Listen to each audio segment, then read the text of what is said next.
Allah, I will just give a starting phrases, and later I will give Dr. Eman's brief bio to all your knowledge. Then Dr. Eman will give her presentation and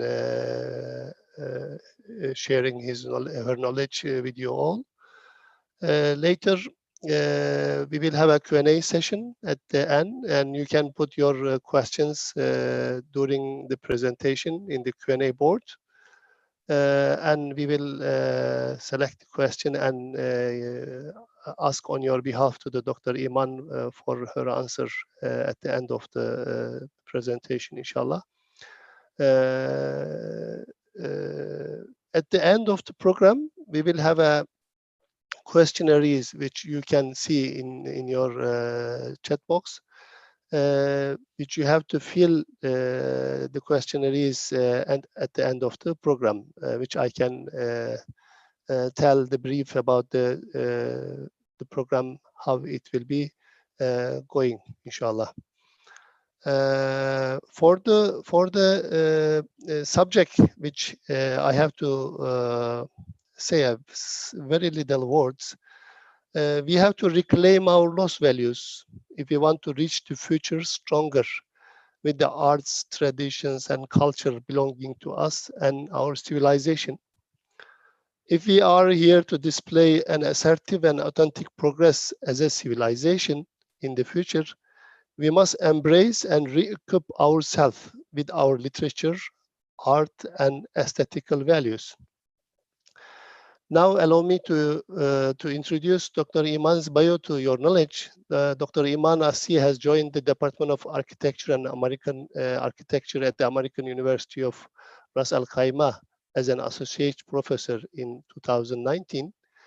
From 2008 to 2018, she worked at the Architectural Heritage Department and Antiques of the Dubai Municipality as a cultural heritage expert. She also taught both at the University of the Sharjah, United Arab Emirates, and Najah National University in Palestine. She earned her PhD in 1998 from Edinburgh College of Art in Urban Design from Pratt Institute, 1990. Dr. Eman has been working as a consultant in the projects related to the documentation, conservation, and management of cultural heritage at Dubai Municipality. She has been managing development of Dubai Historic Area project. She's responsible for conducting many workshops and was chairing the scientific committee of the 3rd and 4th International Architectural Conservation Conference at 2012 and 2015. She's currently managing Core Dubai nomination file to the World Heritage and the initiative of Modern Heritage of Dubai with the aim of identifying and classifying and later setting conservation policies. Dr. Eman has several publications. In 2014, her book on traditional houses of Dubai in both English and Arabic has been awarded the Sultan bin Salman Award of Cultural Heritage.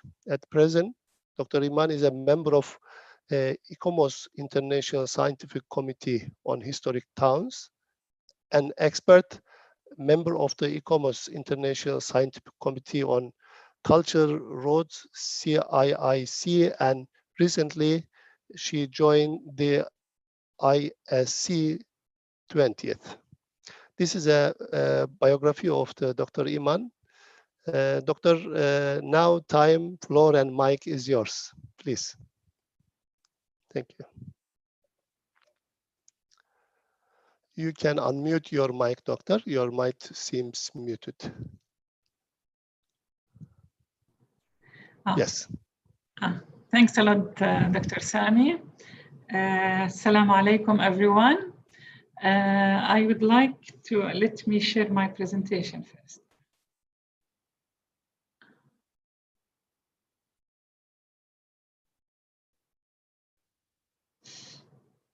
Where is it?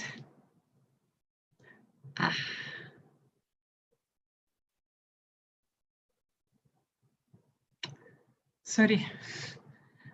Can you give me, I don't know, where is it? It is launching, doctor. Just take a minute. Okay.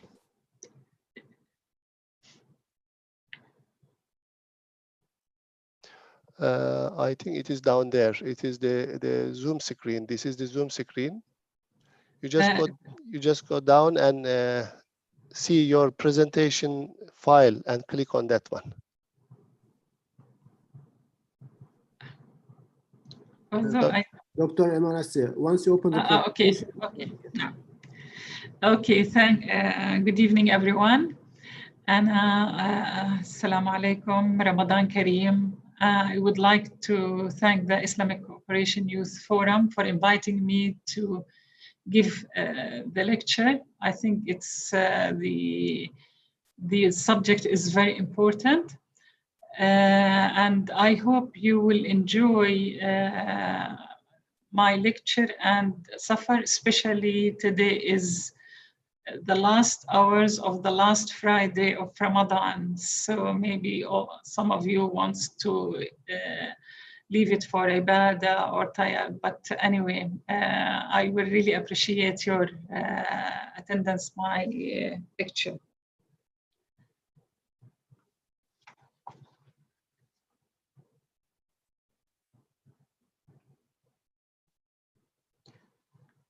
It's very slow, actually.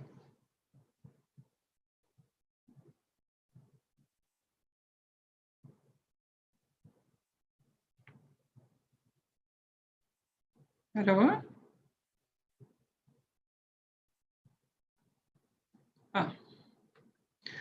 I will start my presentation with the 6 cities in the Muslim world: the Istanbul, historic Cairo, Jerusalem, Shibam in Yemen, Damascus in Syria, and Fas in Morocco. They are all inscribed in the World Heritage List for their outstanding universal values. And these are not the only 6 Islamic cities. There are about 24 historic Islamic cities, and they represent a masterpiece of Islamic art and architecture. Also, I would like to show you this map, which is about the spread of Islam at the beginning, in the first 50 years during the period of Muhammad sallallahu alaihi wasallam and Al-Khulafa al-Rashidin and the Umayyad period.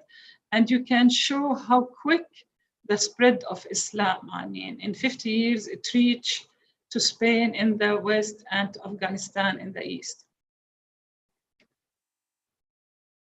And in this 50 years, Islamic art formed its own language. Example are the Great Mosque of Cordoba, built in 785 in Andalusia, and Ibn Tulun Mosque in Egypt, built in 879 AD. The process of adoption and adaptation of modes of artistic expressions from different cultures resulted of new styles that provided a basic aesthetic unit within a Muslim world, without suppressing, prohibiting, or undermining regional variation. Islamic art and architecture are based on Islam teaching, which is from Hadith and Quran, and it conveys its values. And there are 2 important doctrines in Islam, which is first the concept of Ummah, which is the body of Muslims, and the other one is the doctrine, which is unity in multiplicity. How these 2 concepts are reflected in art and architecture. For the concept of Ummah, I would like to quote what His Highness Prince Wajdan Ali from Jordan stated in her book, What is Islamic Art? She said that strong consciousness of belonging to the Ummah, the body of Muslims, and use of Arabic language and script mainly through Quran gave Muslims a common purpose by way of shared rituals and belief, and exerted its influence on architecture and art. For at-Tawheed, unity in multiplicity, I can see it in this pattern of decoration, which is very common in Islamic art and architecture. This pattern without beginning or an end, it's the best describe the doctrine of At-Tawheed, unity with multiplicity. Islamic values, I said, I mean, it also has a characteristics that it is holistic, which means that Islamic values touch our behavior in everyday life, the way we build our city, how we manage it, and how we protect it. Also, it covers all levels of physical environments, from city planning to a neighborhood of designing to build to architecture of a building, even to design an art object. So I was like last 2 or 3 days, I was looking how can Islamic values are reflected in our Islamic cities and Islamic art and architecture. And I see a lot of values, they are reflected in the Islamic heritage. It's either from Hadith or Quran. I mean, you can see at the top of the slide, these values like perfection, responsibility, sustainability, harm, cohesion, privacy, equality. All this, you can find some representation of it in the Islamic art and architecture. Let's take one is very relevant, which is إن الله يحب إذا عمل أحدكم عملا أن يتقنه, which means that God loves that when one of you does something, you do it well and you master it. Something else about the privacy. The privacy is a very important aspect in the Islamic heritage and in Islamic fabric. There is a saying of Quran, بسم الله الرحمن الرحيم, وليس البر بأن تأتوا البيوت من ظهورها ولكن البر من اتقى وأتى البيوت من أبوابها, which means summary, and you have to enter the houses from its door, which means that it has its own privacy. You can't enter it like this. For the equity, there is a saying لا فرق بين عربي وأعجمي ولا أبيض ولا أسود إلا بالتقوى. كلكم من آدم وآدم من تراب, which means that everyone is equal. There is no preference upon ethnic or color. This is really great values, and it touched the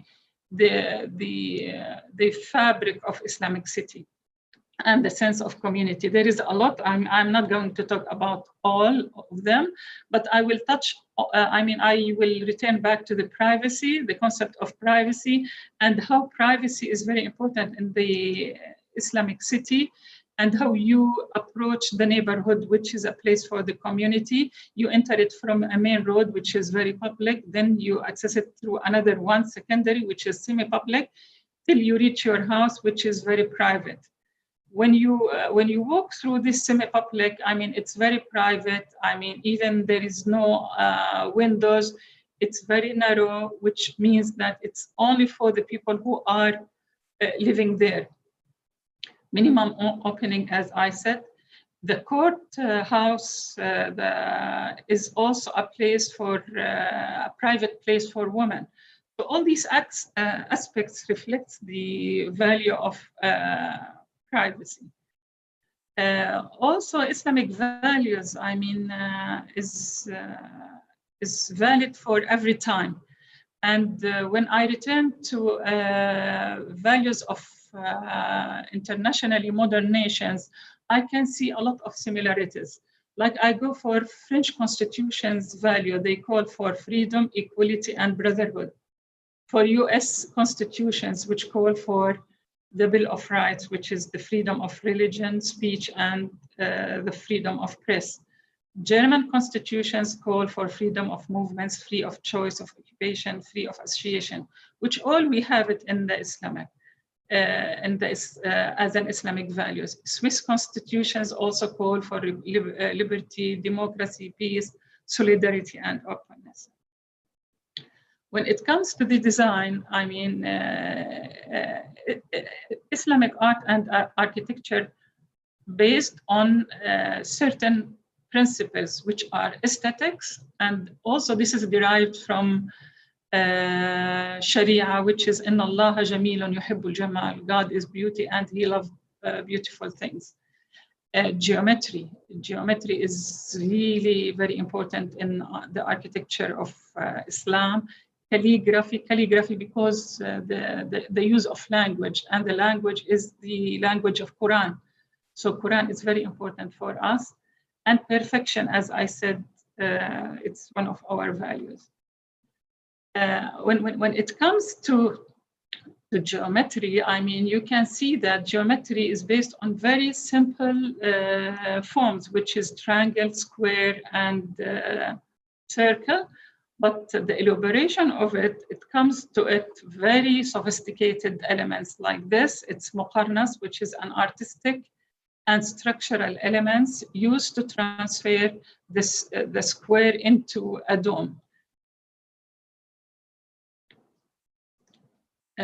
When it comes to the decoration, actually, Muslims really prefer using decoration because Islam avoid using three representation either of human or any creatures. So they used the decoration or calligraphy. Geometry is applied through decoration, calligraphy, and on different surface with different materials, with different colors. Even to that Islamic decoration, when they used it, I mean, this is what the way they describe it. It covers the whole building like a mantle, like a robe, and it conceals the structure. Now I come to the different types of Islamic cities. I mean, there are different types of Islamic cities. The first type is the already existing urban settlements. Cities which were already there before Islam. An example of that, like Jerusalem and Damascus, and later they transform to have Islamic values and Islamic fabric and buildings. And we'll talk about all these buildings. There are other type of cities which are the newly cities found in conquered land for different reasons, either politically, like Baghdad used to be the capital of Abbasid dynasty, or fortress to protect the territory, like Rabat, or military, a soldier camp like Fustat, very close to Cairo. The component of the Islamic city is like in most Islamic city, you can see this, these elements.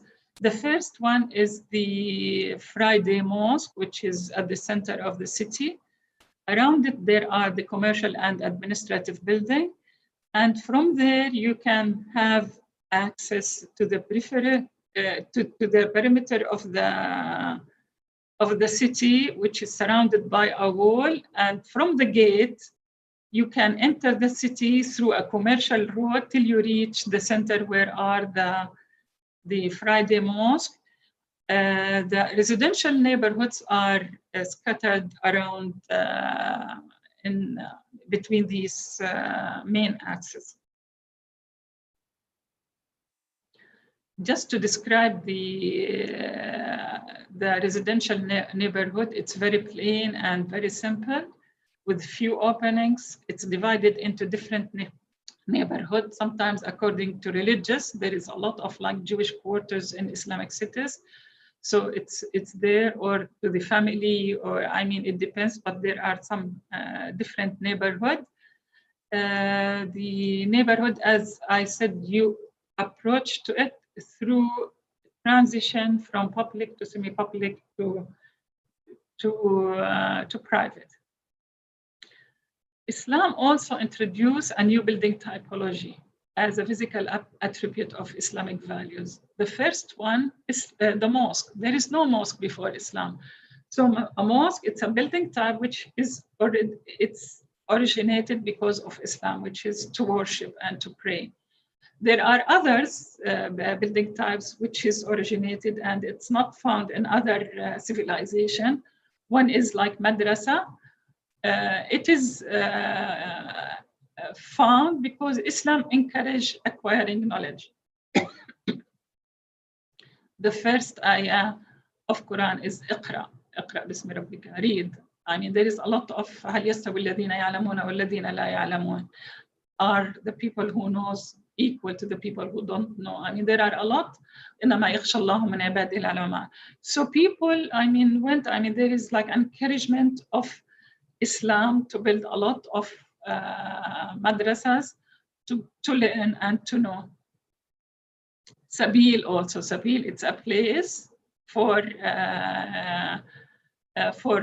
it's a public landmark for water for the public. And this is also comes from Sadaqa Jariyah, which is continuous rewarding. I mean, if you have this, and if you support this, or if you pay to initiate a Sabil.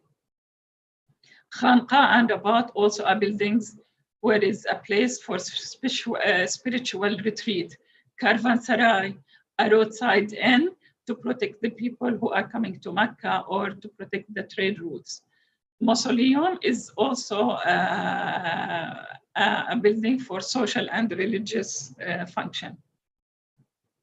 This is an example of a Friday mosque in Isfahan, and you can see how lovely it is, very sophisticated, and it's at the center of the city of Isfahan. Madrasa here, I mean, I'll bring an example of madrasas in Bukhara. In the 10th century, there was like 24 madrasas in Bukhara, and they all represent a masterpiece of Islamic heritage. Bazaars, I mean, which is the commercial road, it's covered linear. This is one is in Aleppo, the one to the right is in Istanbul. Unluckily, the situation of Islamic heritage is not the same today. I mean, a lot of changes happened to the Islamic city, and it is described by the International Council of Monuments and Sites that it is a dramatic situation, and it's often lead to irreversible culture, social, and even economic loss, which means that, I mean, it's really a dramatic situation. The situation can be described in the following slides. Some of the buildings are neglected, and there is a lack of maintenance. Other really influenced by the armed conflicts because it's a threat of identity, like this one in occupied Palestine. Inadequate utilities, infrastructure, drainage, and electrical wiring in most of the historic cities now. This is examples of the old city of Jerusalem. Political instability, which caused the deterioration and the damage of also the physical fabric, like the situation in Libya and Aleppo. Urbanization, which caused pollution and also the influence of climate change. It's also have a negative impacts on the physical fabric. Loss of historic building as a result of lack of maintenance and in the name of development. I mean, this is really sad. Of course, there is some attention today to protect this cultural heritage, but at the same time, there are a lot of challenges to protect this historic and Islamic heritage. I will just mention three because these are the most important. One is the ownership, multiple ownership. What used to be owned by one person, now it's owned by multiple, so you can't manage it, you can't do any intervention with it, it's very difficult. Lack of funding, and this is really bad because the absence of financial allocation of conservation by the state. I mean, because the state has other priorities. So for conservation, it's in a way, it's not one of its main priority. Community awareness, and this is the most important. A lot of the community are not aware of the value and the importance of their cultural heritage. In spite of that, there is a lot of efforts to do conservation, and it takes a lot of different approaches, I mean, and different levels. One of this is political. is like conservation of cultural heritage is a political action, which is to protect the cultural identity of the people. And this is what happens like in Palestine. And there are two significant examples. One is the Old City of Revitalization program by welfare, and they are doing conservation and rehabilitation of the Old City of Jerusalem to improve the living condition of the people who are staying there and to keep them there. There, stay there. And the other one, Hebron City, which is on the, it was empty because of this harassment of the Israeli settlers. So the main aim of the this program is to make local community return back to the old city. There are other approaches, like reconstructions of monuments which has been demolished during the war, or emergency repair. Just do an emergency repair. You don't follow an adequate conservation because you want these people to live quickly. There is an urban conservation which really focus on the urban public spaces like the Sikka and the court in order, because these spaces, these public spaces are container for the collective memory. This place is in Bahrain.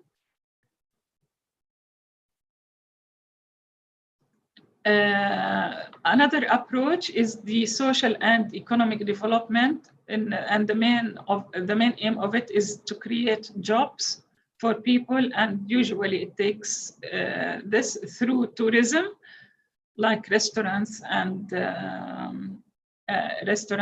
boutique hotels. The last one is cultural protection of traditional crafts. This is in Fas, the way they coloring the textile. They used it till now, it's a living heritage. The recent approach of conservation of cultural heritage is as they can consider it as a tool for sustainable development. And it's a drive, it's a source for economic rise of the country. For me, and I see, I consider that human conservation is the most important, because if you protect the human and if you care about him, he will really do care about his heritage. So protect and do care about these humans who will care about it. It should be from bottom up, not from top up. And thanks a lot.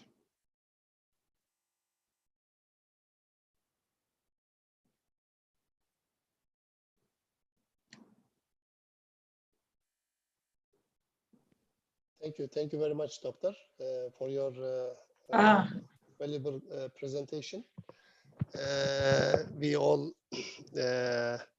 inspired from your knowledge. We have a questions from participants. I will raise the questions to you one by one, inshallah. And we have a first question from Jihad Chibani.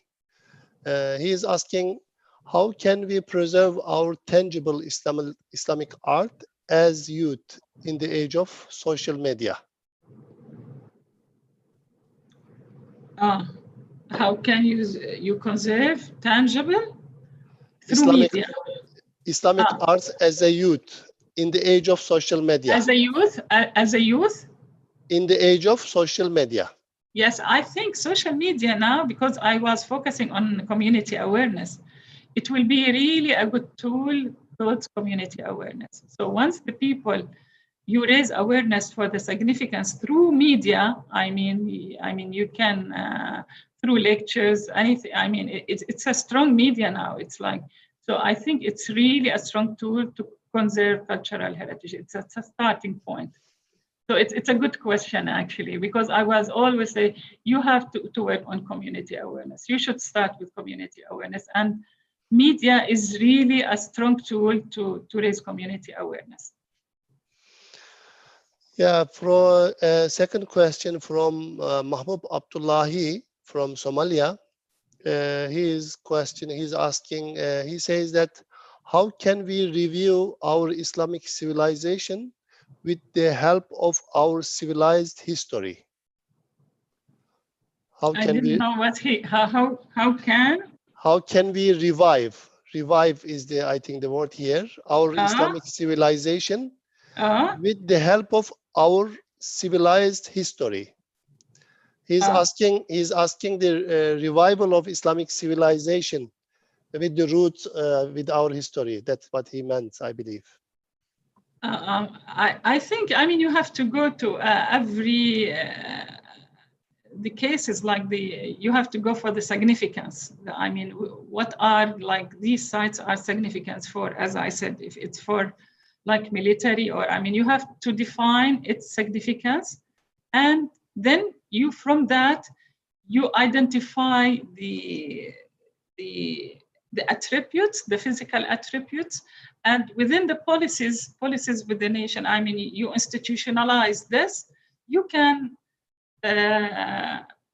you can at the end protect your cultural heritage.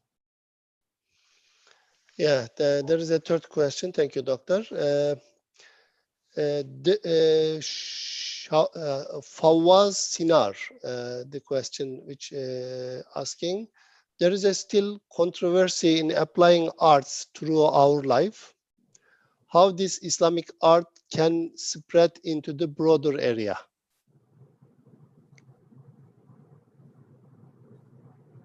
Controversy. What do you mean by art? I mean, Islamic art is really sophisticated, and we talk a lot on, I mean, it's, the question is...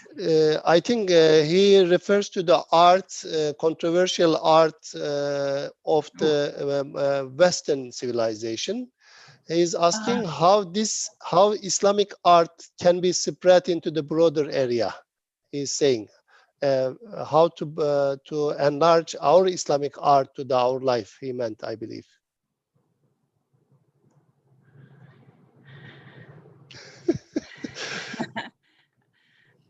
I don't know if okay. You protected, you presented in its own real cases. So that's it. I mean, so they appreciate it. I mean, it's like you presented, and then people should appreciate it. I mean, you have to work on its presentation and interpretation, something like this. And the question is not clear. Sorry. Yeah, I don't want to evaluate the question by my own understanding. I just want to go through with the question, how they put in wording. Sorry, I mean, all right. Okay, another question from Abdul Hadi Husainato. Why the Islamic world attracted and related to copying of Western foreign civilization in Islamic countries at present time? Why don't we create a new independent civilization rather than imitate foreign countries? This is very important. This is very important. I mean, it's this the first the urbanization. I mean, urbanization and globalization. I mean, it's like this is what I said. What it used to be, it changed. I mean, there is a lot of, even the social structure has changed. The economic structure has globalization. All these brings some changes and rapid changes. I mean, you can only witness in rare Islamic countries that living heritage is still the same. Like if you go to Morocco, you can see that the heritage is still living. But in other, I think urbanization and globalization is really very critical. I mean, and it have very negative impacts on our Islamic cities. And I talk about it like ownership, neglect, all these, I mean, they influence, I mean, and then by the time we went for other examples, I mean, because maybe we didn't focus on how to transform the Islamic model to be living now. So we turn our faces to the Western to take it without really working well to adopt our physical fabric for today's needs. Yeah, thank you, Doctor. We have another question. How can the heritage maintain sustainability in the Islamic environment? Sustainability? That's what he says, yes. It's like heritage means sustainability, of course, because one aspect is you keep the building. So when you keep it, you don't use other materials, you use the same material. Also, the heritage is an architecture which is tested, used, tested and tested by the local people, and it was there because it responds to the local environment. It has been living for many years. So this is the one of the poles of sustainable. I mean, if you go to the sustainability, one column of the sustainability is the physical structure, and heritage could be really a good tool for sustainability. So this is one. The other one, it's invest. I mean, you can invest in it. So it could be bringing money from it. If you turn it into job creation and maybe touristic or revive something, so you can you can make it what do you call it alive in that. Questions are coming one by one without stopping, Doctor.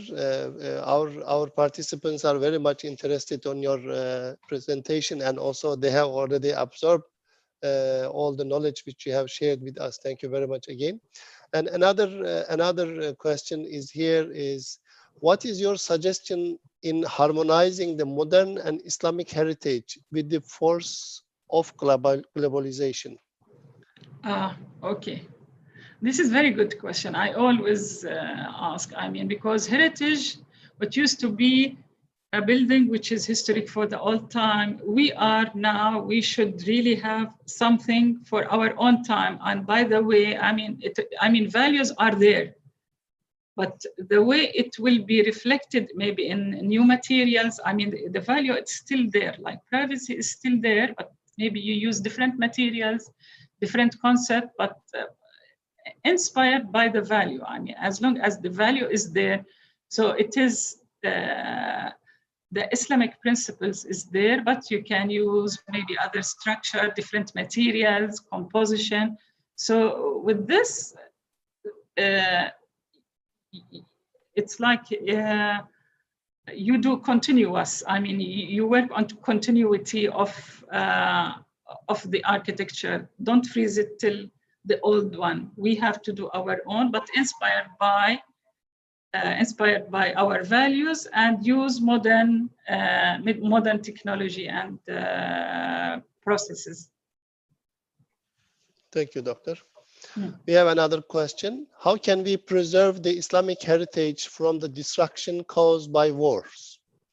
Which you have mentioned in your presentation.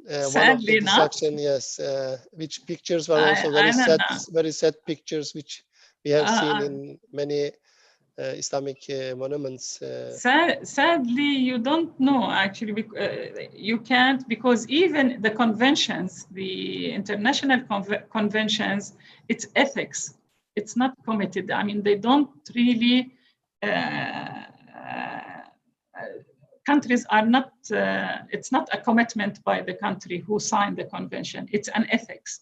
Okay, so there is no strong tool. Actually, the strongest tool is the World Heritage, which is in 1975. This is, and still ethics, because it's all commitment by the country.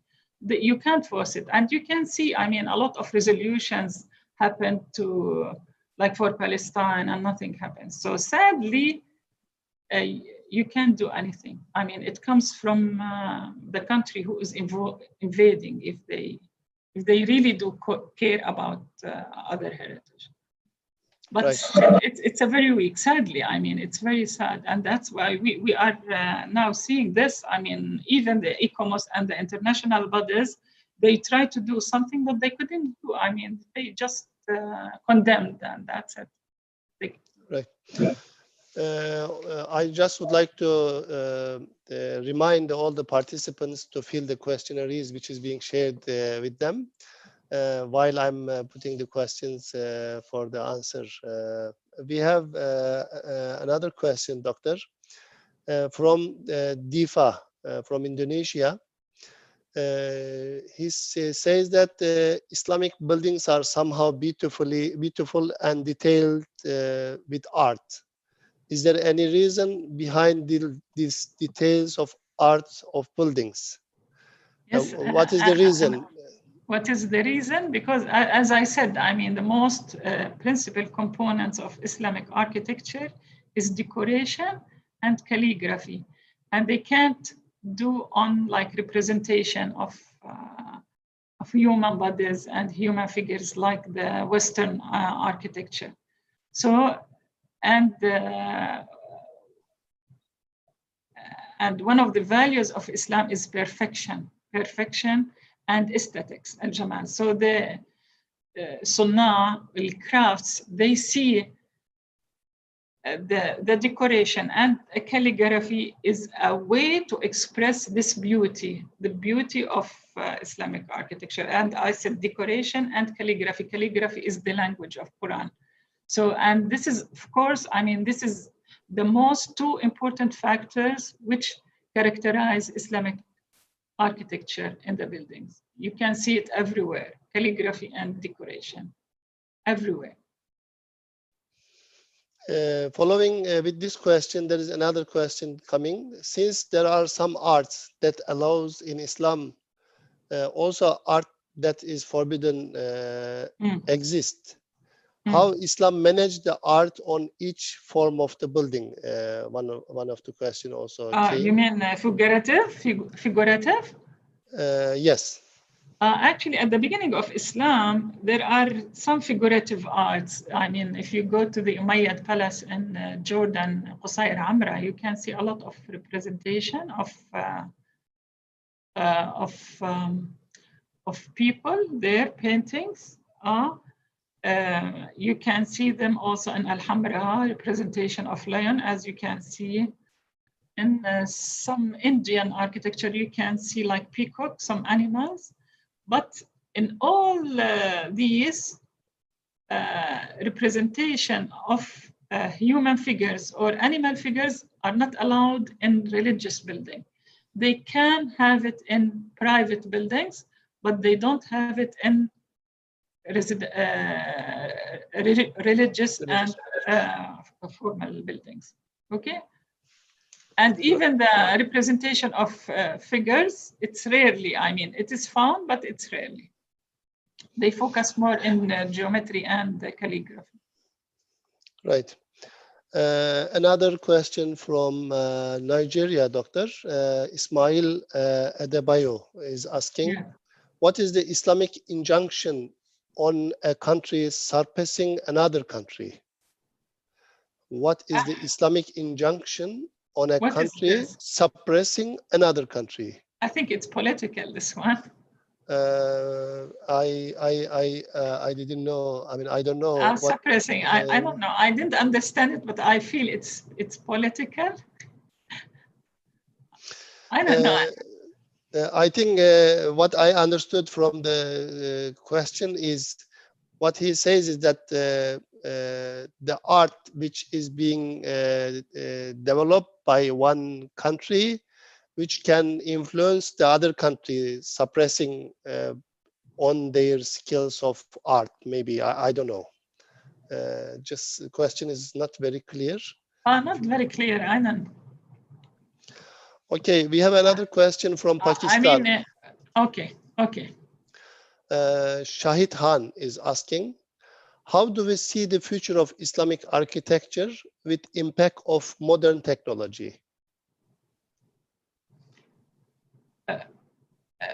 You can see it. Why you don't see it? Because as long as you protect the value, you reflect the value with the technology, it's okay. But we have to work on it. This is our responsibility to work on that. Keep the value, the Islamic value, using technology. That's it. I mean, this is what we have to do. I mean, like I see a lot of mosques now with the contemporary architecture.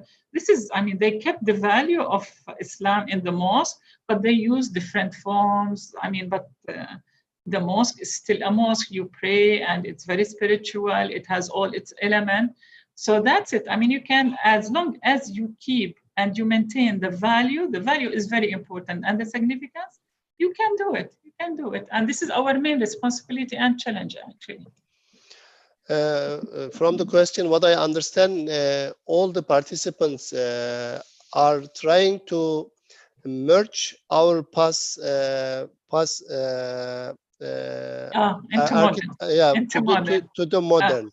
Yes, what they are trying to, how the combination can be adapted, what they are trying which to. is a very good question. I mean, I was really impressed by even different nationalities, and they are really keen in know what to do. I mean, this is our responsibility. They want to know what shall they do. I mean, which is very good. I mean, but I mean, this is my answer. As long as you keep the value, then the reflection and interpretation, you do it in your own way, in your own time.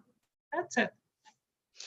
Prof, I have my question here. Yes. When you have this answer, Okay. when we go into the historical sites of the Islamic civilization eras, like in Uzbekistan, in Istanbul, in Cairo and Paz, and any other places which is very giving us a very emotional felt when we are into. But when we go to our modern cities, our modern life, I mean, cities which we have established, we don't see the spirit, and we don't see the beauty and I mean, art or this how to say aesthetics at all. Yes, How we lose, I mean, that much of aesthetic which we were having in our past, and why we can't bring them into our life, what is now, what we are in now? How we lose it? I mean, why we lose it? I mean, a lot of questions coming to my mind when we see that beauty, and when we see the chaotic structure in our cities now. What is the reason why we lose this sense? I think the reproach also from the audience, from the participants, coming from this sense, actually. There are many reasons, actually. This is very important, and it is very important debate. One is the social structure has changed. I mean, let's talk about social structure. What used to be living like in a courthouse, an extended family. Now they can't live. Everyone, when he gets married, he wants to leave the family. He wants to live in two-bed apartment. So the courthouse is not working anymore. That's it. I mean, you have to accept it. Either, did you get it? I mean, or you transfer, you try to find something relevant to the courthouse, which is in a way that address your privacy, something like this. The other one is the attitude to modernity. I mean, people like modern. Whatever we ask, maybe me and you, because we love heritage, we appreciate all this. But many people, they really they have strong attitudes to modern, being okay, the technology. So that's why when they go to the modern things, they lose what they have. They were not trying to merge both together.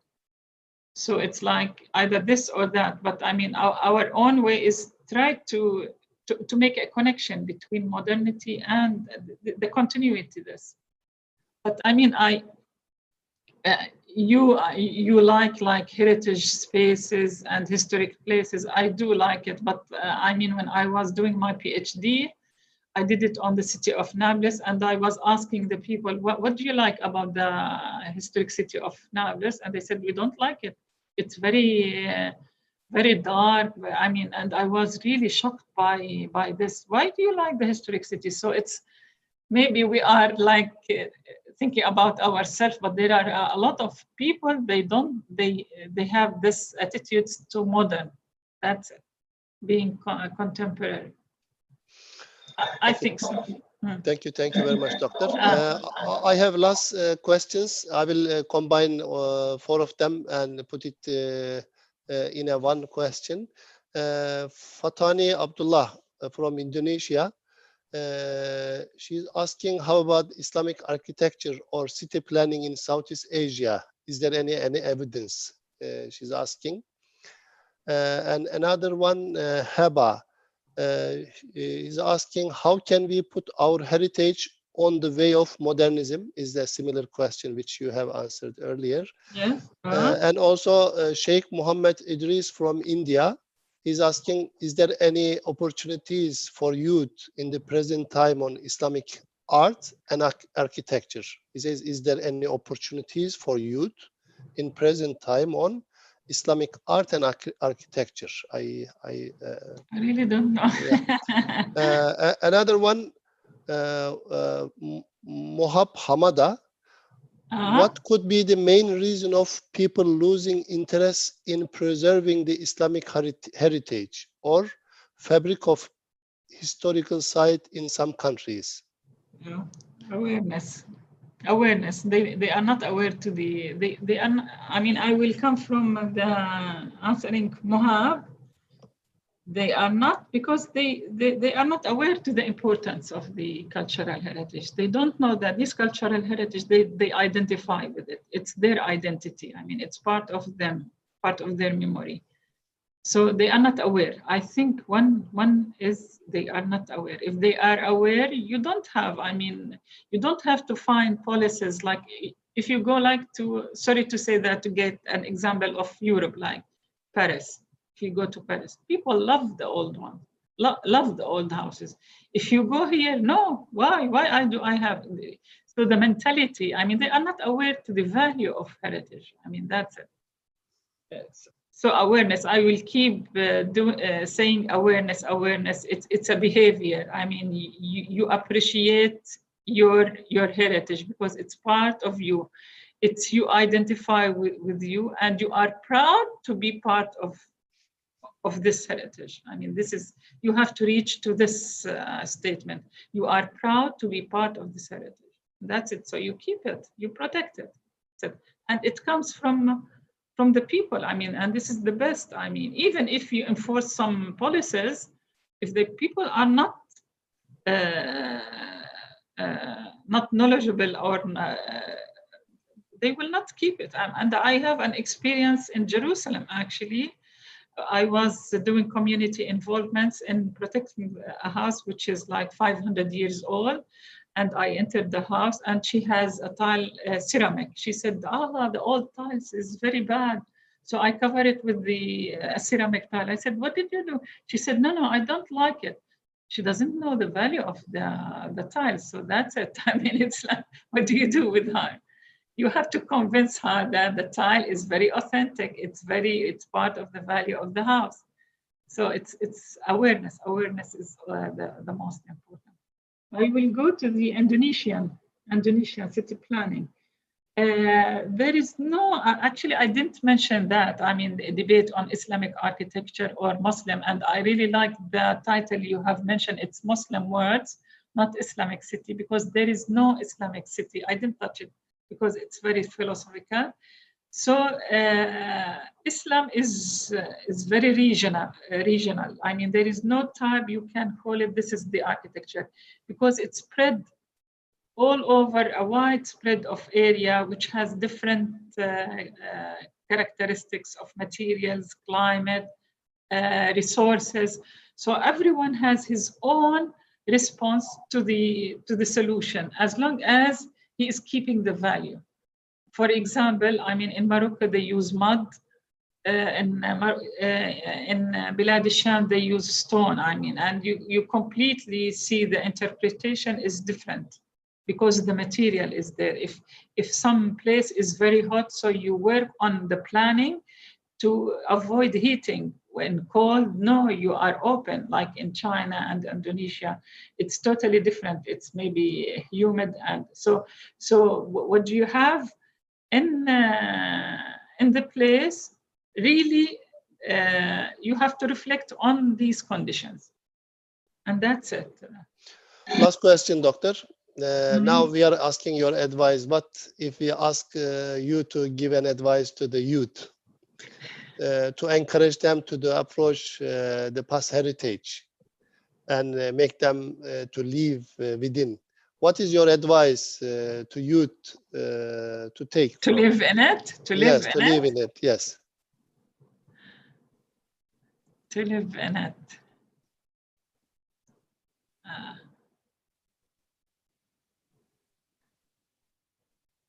I think you should, I think if everyone should connect personally to his own experience. If he has, I mean, this is the way you start. Emotionally, you are connected to your old house or something.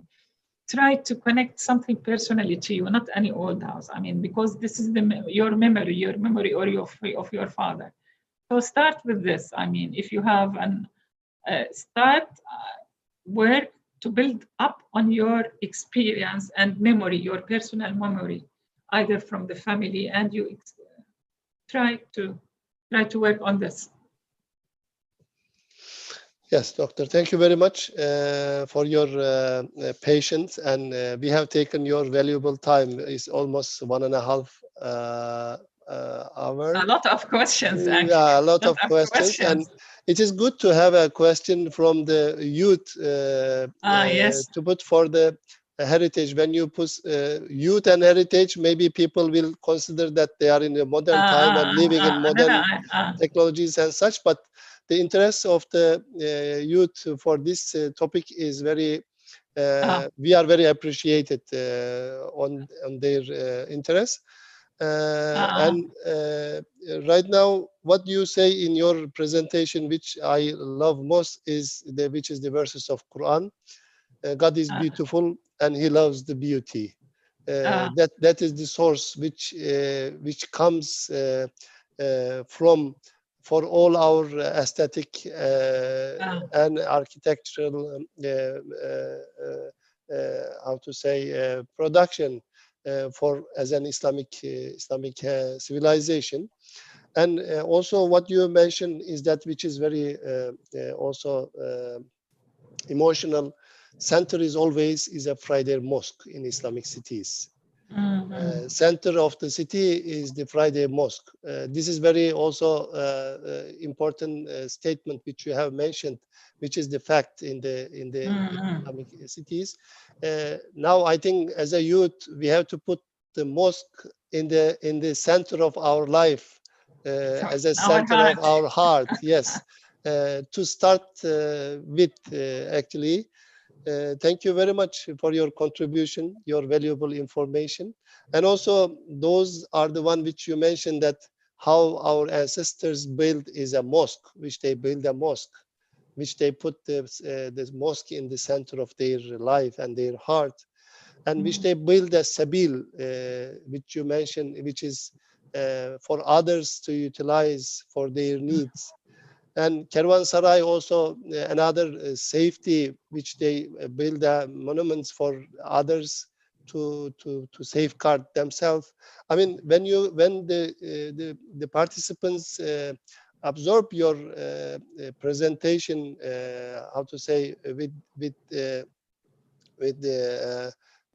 their heart, I think the history shows us how to go with, how to go with, as what I understood from your lecture. Thank you very much for your time. We are very pleased and honored to have you with us here as an ICYF.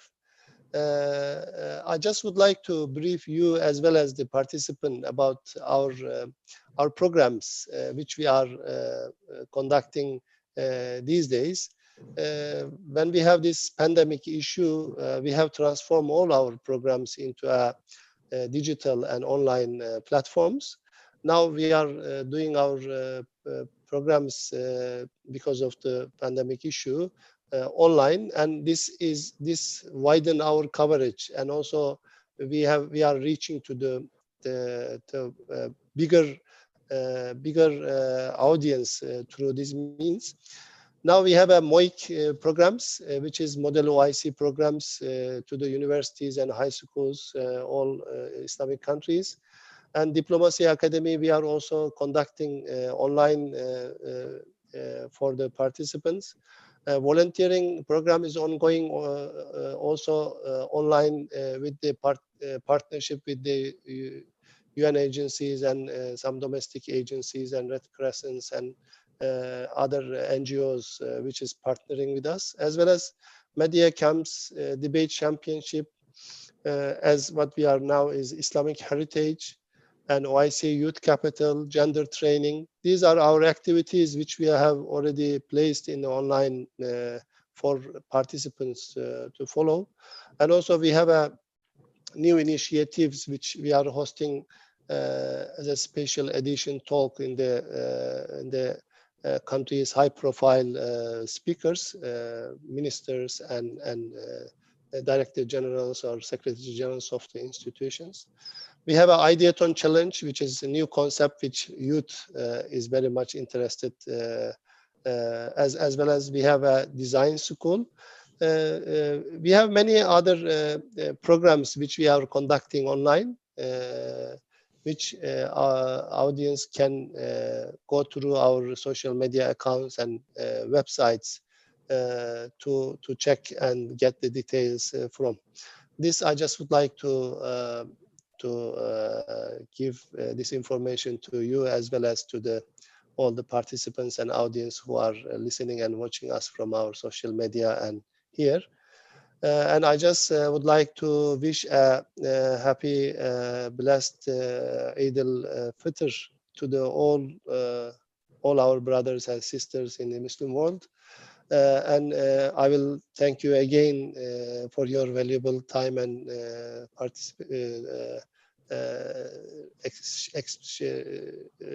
experience sharing, Doctor.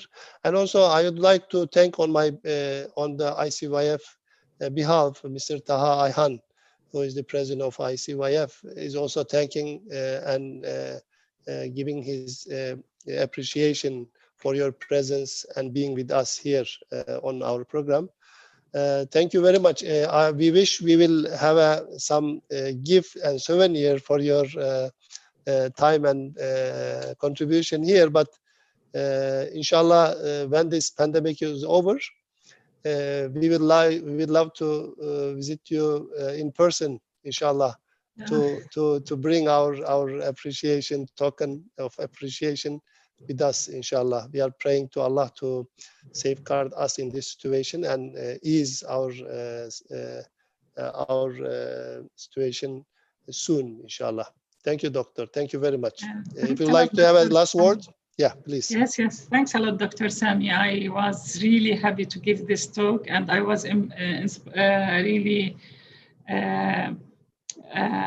surprised by the what do you call it? The students who are really asking questions. I mean, they want to know something because they feel that they have a responsibility to do something, which is very good. And I really thank you for this very critical program. I hope you will have success and you will have really impacts on youth in the future. And God be with you, and Eid Mubarak for you and for everyone.